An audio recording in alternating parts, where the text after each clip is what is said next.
Last episode, built a solar system, eight planets, stable orbits.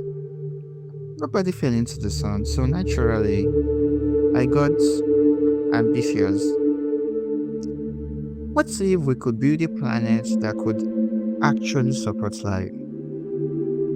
Attempt 1, 800 degrees. Okay, we built an oven. Attempt 2, minus 90. Excellent. Now we have a very expensive snowball. Let's try one last time. Oh, and the atmosphere is disappearing into space. Right. Apparently, putting a planet in orbit is the easy part. Making one habitable, that's completely different problem. So if you want to see whether we can actually rescue this world, hit like and subscribe. At this point, this planet needs all the support it can get. Alright, let's figure out what we've been doing wrong. Before we start randomly moving sliders onto something tiny screen, we need a definition. When scientists call a world potentially habitable, they don't mean we'll find trees, aliens, or somebody complaining about rent. We're asking whether the environment could provide conditions suitable for life as we know it. And for this simulation, we're going to focus on five big ingredients: a reasonably stable orbit, a useful distance from the star, an atmosphere, enough gravity to help hold on to that atmosphere, and most importantly, liquid water. Last one matters because every form of life we know depends on liquid water.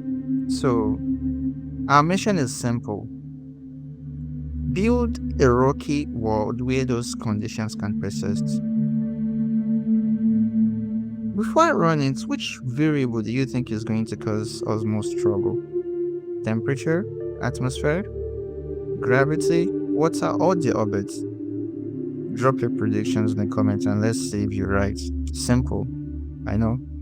That is exactly what I said before destroying three planets at the beginning. Let's start with distance. I've given our planet roughly Earth-like properties, but I'm placing it much closer to its star. And immediately our surface temperature starts climbing. The closer a planet is to its star, the more stellar energy it generally receives.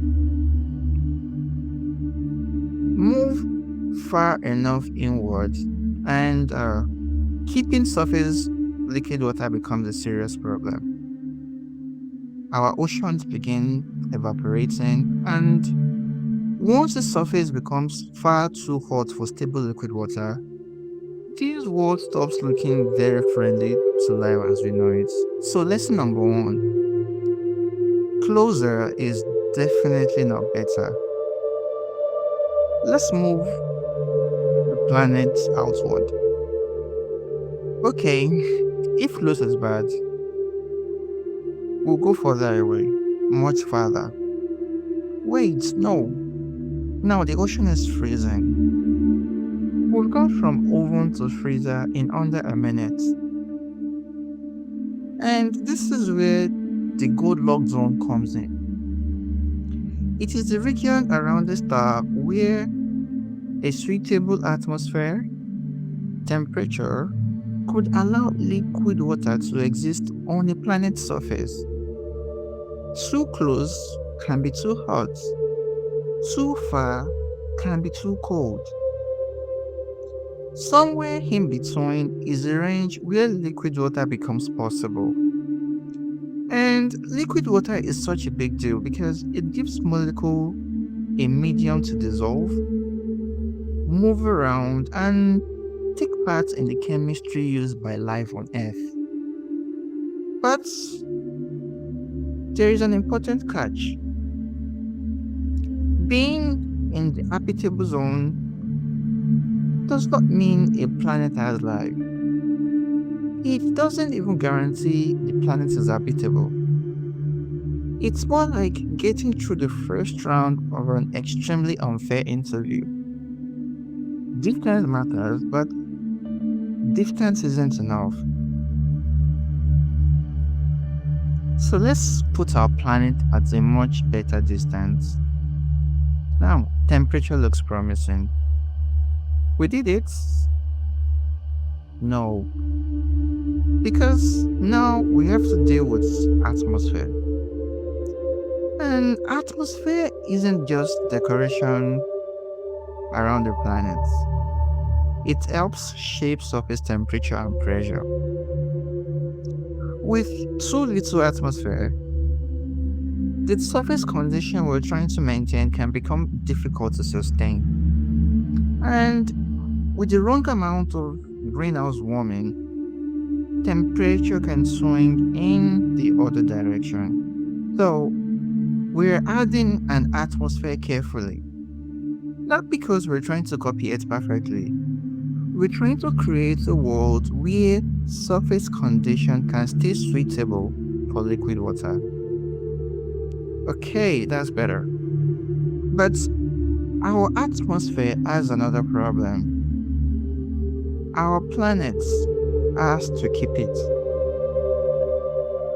Let's make the planet smaller.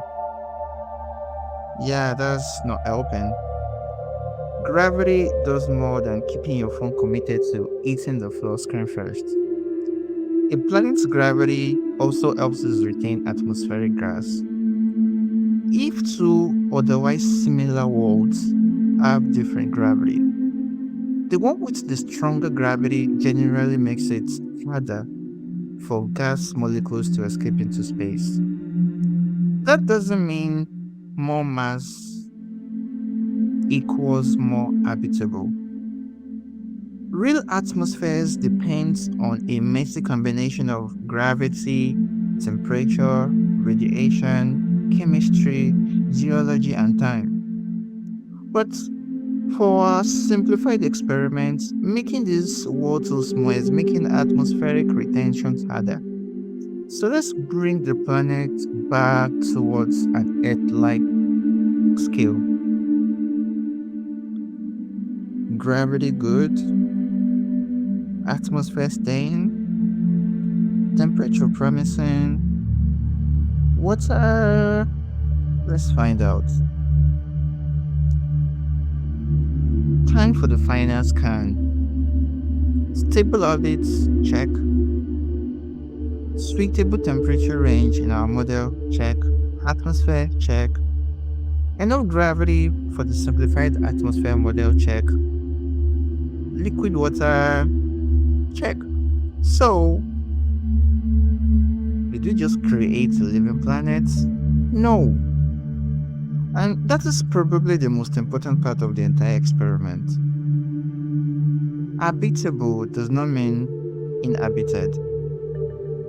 We've created a simplified world with several conditions associated with habitability for life as we know it. Real planetary habitability is more complicated.